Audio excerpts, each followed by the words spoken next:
Okay, after you first log in, this will be the first page that you'll come to.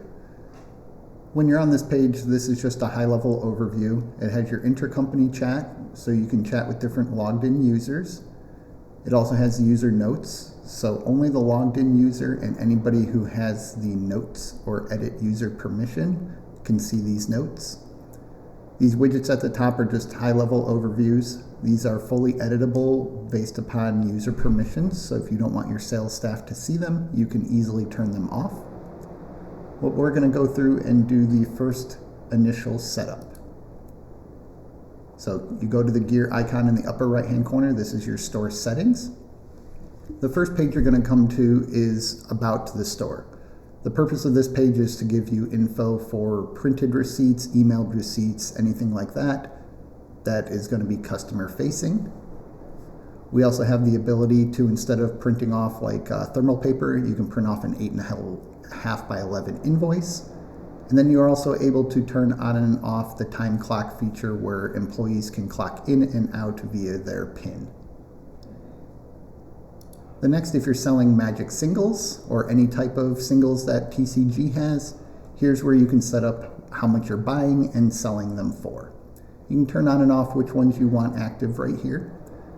This trade conversion, this is the conversion of store credit versus cash. So down here we set our buy price modifier, which is based upon whatever we set down here. So if you see, I have everything set at market for buying and selling. And then I would always recommend going off of lightly played because that has the most movement, especially if you're going off of market. Near mint and other conditions can go stale and you're not going to pull in as accurate pricing. So as you see, we buy at 70%. So if somebody brings in a $100 card, we will give them $70 in trade credit. We will sell that $100 card at $100. We update all of our pricing data every hour from TCG Player, and then we pull in new card data overnight. And then once you have this, so we're giving 70% trade credit, and of that 70% trade credit, we give 71% cash, which roughly comes out to about 50% of the value of the card, because this is based upon this. So 70% of 70% is close to 50% of the actual market price of the item. So after that, we have the default. If you don't set any specific rules based upon games, rarity, conditions, it will automatically go back to this default. So nothing will just mark it with a minimum price of 50 cents. So as you can see here, we have different items for different games. We don't sell anything below 55 cents for Flesh and Blood, Gundam, all these different games. If you notice here on some of these, we also have a bulk rate buy.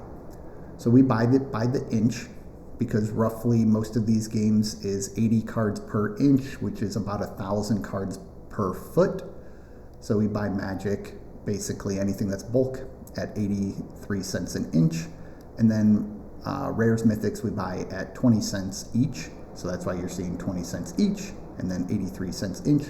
You can do any unit of measure here you want. You could be by foot, by whatever you want. It's an open field. You can type in however you want.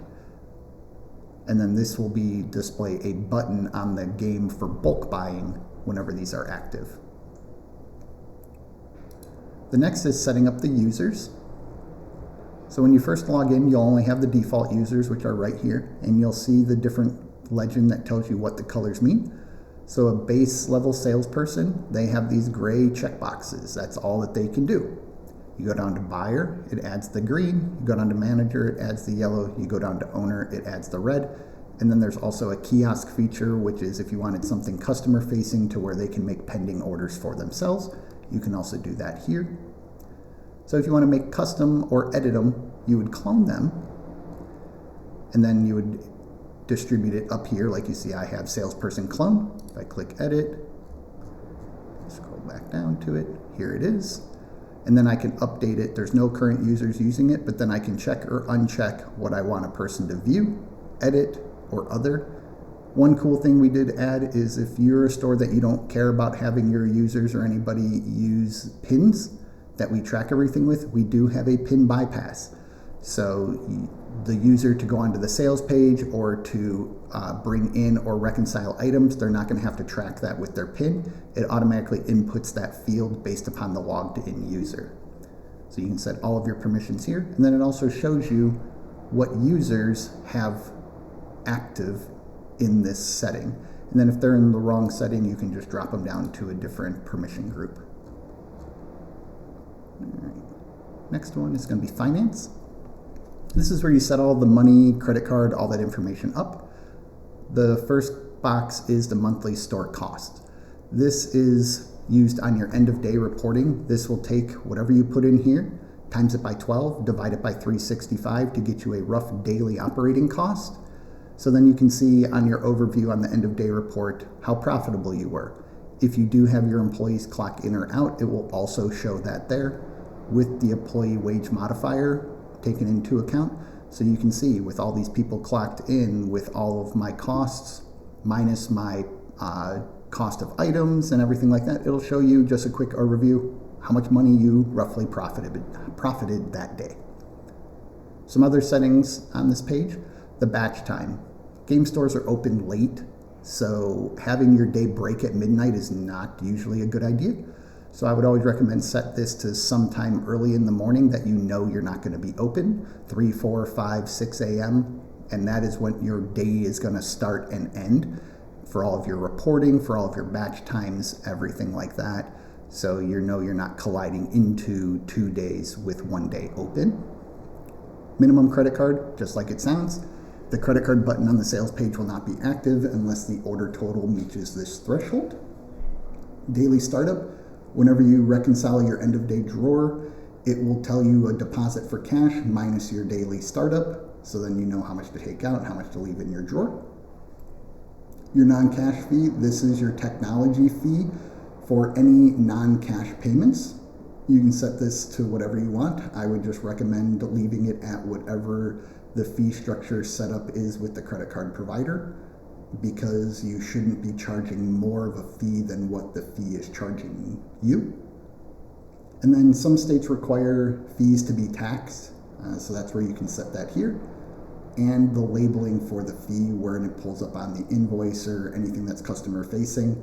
I would leave it as technology fee, but if your state differs, you can rename it to whatever you need to be in compliance. We also have a loyalty system. It's a very basic right now. We are working on expanding it to a better system that has more robustfulness, but currently it's just a payment tender.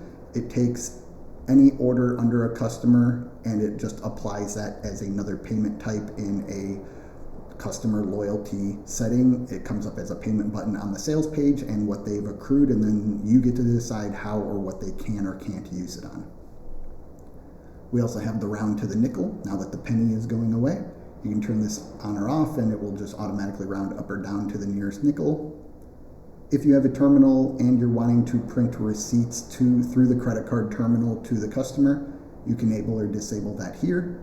And then this is for on the sales page, instead of quantity on an item, you can have every item aligned. So if you sell 10 of an item, instead of it saying quantity 10, it will have 10 lines of the same item.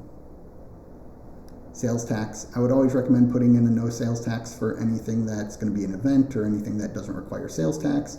And then your tax rates, you can add in as many as you want, because some states have food tax different than retail tax, different than other things. You can also set up as many different payments as you want. These don't link to any outside providers besides the credit card, but like for us, we add the technology fee into PayPal because PayPal charges us the fee. So whenever we click that button, it'll automatically add that fee. And then we make sure that the customer then pays and they can go on their merry way.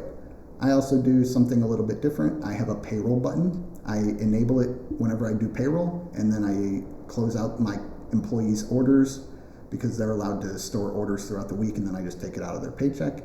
And then I disable it again so it doesn't clog up the sales page.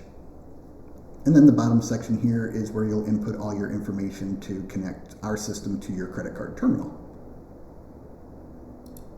The changelog, this is just what it is a high-level overview of things that we have done between the last updates. So you can come here and you can see what we've been working on.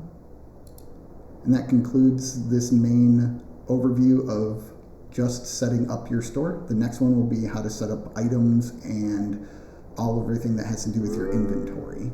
Thank you.